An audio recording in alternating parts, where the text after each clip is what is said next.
The end of Invisible Man circles back to the beginning, and he comes out of his flashback within his hole, but having gained a lot of perspective and emotional catharsis from reliving those events for us.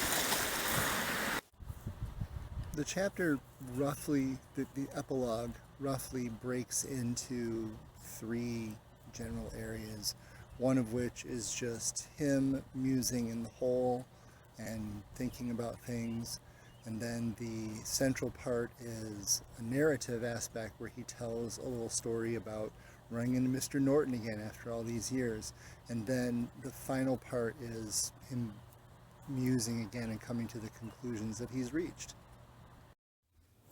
So at the beginning, he indicated that the end was in the beginning. And in fact, he has come back to that. In the epilogue, he begins by saying his whole purpose has been self-examination. He's back in the hole he began in. But he has learned something. This has been a process for him. This has been important. And in circling back, he has learned something about himself. After he comes out of this extended flashback and he is back in the present narrative, he asks us to understand he has a hard time being honest. And he says, let me be honest with you, a feat by which I find of the utmost difficulty. And it's because he has had a hard time being honest with himself. He's had a very difficult time looking into himself, seeing through himself. Part of his invisibility motif is also acting as a lens through which to see the events of his own life. So he talks about himself as though he were some sort of distorting piece of glass through which he has perhaps seen clearly. Page 572, he's talking about that lensing, but on 573 he concentrates on the fact that he has never been what anyone wants, and that when he tried most to be himself and to figure out who he was, he ended up being what other people wanted. And yet no one was ever satisfied. Even when he says he grabbed himself by the throat and choked himself until his eyes bulged. So this is sort of the culmination of our lynching motif and the idea that in some sense he has done it to himself. So on page 573, he also talks about the theme of identity again by saying, I have been called one thing and then another, while no one really wished to hear what I called myself.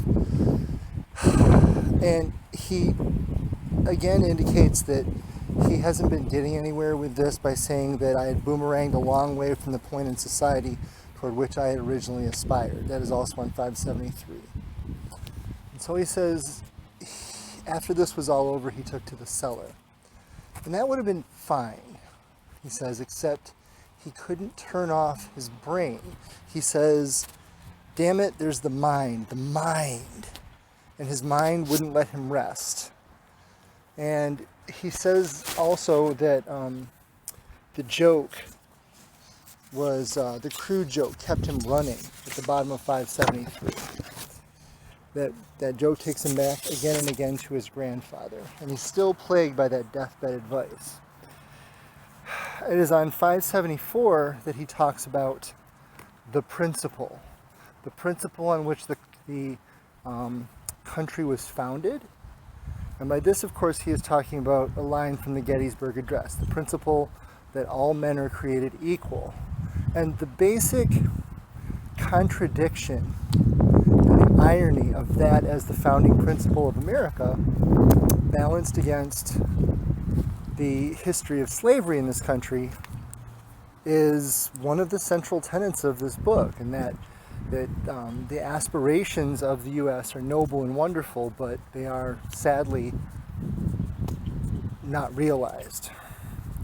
So throughout 574, please pay attention to him talking about the principle, which he never names, but that is what he is talking about. He considers the concept of being apart and being apart. So there's a lovely pun going on 575 where he's talking about being apart, as in a space part, being a part of the United States, but also being apart, A-P-A-R-T, as the separation from society that African Americans deal with on a daily basis. He's also trying to figure out on that page what he wants, whether he wants to be part of them or apart from them. And he likens this dichotomy in his own head as being like vitiligo or vitiligo. I actually don't know how to pronounce that word, but it's a disease that affects people of color and seems to drain them of their color. He talks about it and uses it as a metaphor for the idea of trying to be part of white society and finding oneself as transparent as air. The millions of eyes who look through you unseeingly, that's the soul sickness. And he talks about the consequences of this at the bottom of 575, and he talks about it in the most graphic terms. The millions of eyes who look through you unseeingly, that is the real soul sickness. The spear in the side, a reference to Christ on the cross. The drag by the neck through the mob-angry town, lynching in America. The Grand Inquisition, talking about the Spanish Inquisition. The embrace of the maiden, also a popular medieval torture. The rip in the belly with the gut spilling out, talking about being drawn and quartered. The trip to the chamber with the deadly gas, so talking about the Nazi Holocaust. So all of those things are likened to the problem with trying to be part of this society. It's being likened to a kind of genocide. On page 576, he talks about optimism and how the American dream has been a kind of straitjacket. That the idea of one size fits all, that everybody has the same idea of success, is in a sense futile. And he rejects that. Page 576 begins the big transformation from a prologue to this epilogue, and that is there is a hopelessness and an anger there in the epilogue, in the prologue, that has been transformed through the process of looking at his time and looking at his life, and through this he has come to a catharsis. And he says the world hasn't changed, but he better understands his place within it. He says on 576, I assign myself no rank or any limit. My world has become one of infinite possibilities. And although in the past we have come to look at this kind of optimism as the naivete of a Candide, that's not real. That's what's not going on here. There's something else. This is his perception that he is invisible but not blind. He has recognized that the world is just as ornery, concrete, vile, and sublimely wonderful as before, only now I better understand my relation to it and to me. So he also comes to the realization at this point that there is only health in division, that there is stagnation if we try to become one. We go back to the idea of losing color and just becoming this gray nothingness, this transparent, empty lack of air. He's saying that doing that is a kind of self-castration, that it allows the enemies to take away their essential life force. In 573, he also stresses the idea that hibernation has not been enough. All the gin, jazz, and dreams were not enough. Books were not enough. Also on page 573, when he is talking about the power of the mind and stressing the mind, we're supposed to go back to that all-important scene where he's in the hospital and he is being told to think. And of course the antithesis of that is when Jack tells him he was not hired to think. So what has he done with his time? He's thought. On 576, we get his determination that only in division is there true health. But we don't want to get the idea that he is calling for a separate but equal kind of thing. He's not talking about that. He is talking about accepting the strength of the individual and individuals within society as an important facet of society. He talks on 577 about how if they forced him, an invisible man, to become white, which is not a color but a lack of one, must I strive toward colorlessness? He talks about America being woven of many strands, and he's not just talking about the various levels of society. He's talking about the interweavings of society, and of course the very idea that we're weaving strands together. We come back to the tapestry of the fates and the idea that all of the human threads come together. He worries that with the whites busy escaping blackness and becoming blacker every day, and the blacks striving toward whiteness becoming quite dull and gray, none of us seems to know who he is or where he is going. Remember, gray is a transitional color in this book, and so the idea of being ever trapped in transition. Remember how many rebirths he's gone throughout this book. He is always being reborn. And so here is our chance to see it in a different way.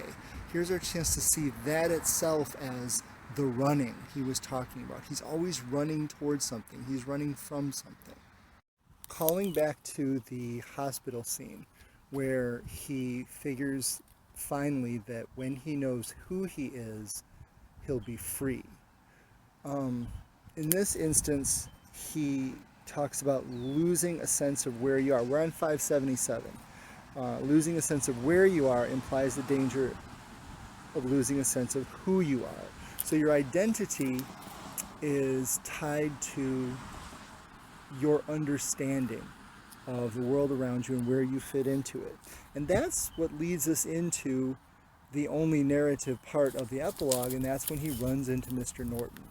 And his conversation with Mr. Norton is in some ways a weird Alice in Wonderland mirror of his initial encounter with Norton, where Norton was the one who was speaking cryptically to him and he didn't understand.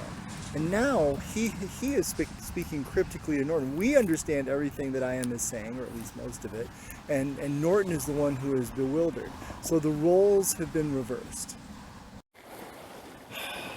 So, after his encounter with Mr. Norton, he talks about how he has been fighting a desire to return back into what he calls the heart of darkness, which of course is an allusion to the book Heart of Darkness. But he reminds himself that the true darkness lies within his own mind, which of course is the lesson of Heart of Darkness in the first place, is that people carry that darkness within them. He says on 579, in spite of myself, I've learned some things. And there's another pun with,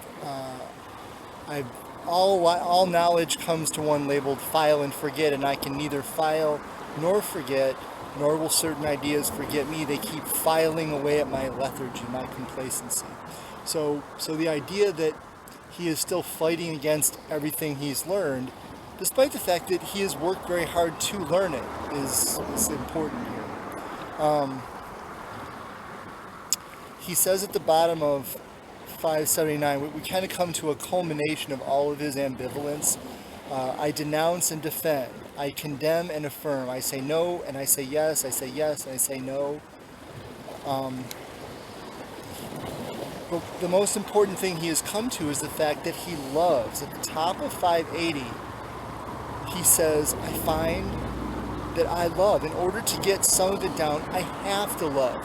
And this should take us all the way back to the beginning when he's talking about the singer of spirituals and how she says, freedom lies in loving. And he's not prepared at that point to accept that. It is only through this entire journey he's been on, it's through the catharsis he has reached that he realizes he can still love. That he is just as human as he realized he was in the arena speech. Now, he does still hate. He says, I denounce and I defend, I hate and I love, but he ends with the love, and the love is the crucial and critical point here. He says on 580, the hibernation is over. It is time for him to come out from the covert preparation for an overt action that he has been part of all this time. And he says, don't let me trick you. In his hope of spring, he says, don't let me trick you. There is a death in the smell of spring. And this is part of the life cycle and the philosophical conclusion that he's come to, is that you can't have life without death. You cannot have hope without doubt. You cannot have any of the darkness without light, and vice versa. He comes back one more time on 580 at the bottom to the mind. The mind. And of course, what is an invisible man if not a thinking consciousness with no perceivable body? So, at the very end, he comes back to Louis Armstrong. He started in the beginning with, what did I do to be so black and blue? And he says, with Louis Armstrong, this is 581, he says, one half of me says, open the window and let the foul air out, while the other says it was good green corn before the harvest. Of course, Louis was kidding. He wouldn't have thrown old bad air out because it would have broken up the music and the dance when it was the good music that came from the bell of old bad air's horn that counted. Now, this goes back to an interview with Louis Armstrong where someone basically was joking around with him saying, you never play a bad note. And he said, well, of course I play a bad note, but I also, I know there's no such thing as the bad air. You got to take the bad air and bend it into the good air. When Louis would play a note that was off key or out of tune, he, with using his embouchure, the set of his mouth against the mouthpiece, would bend that note back into true.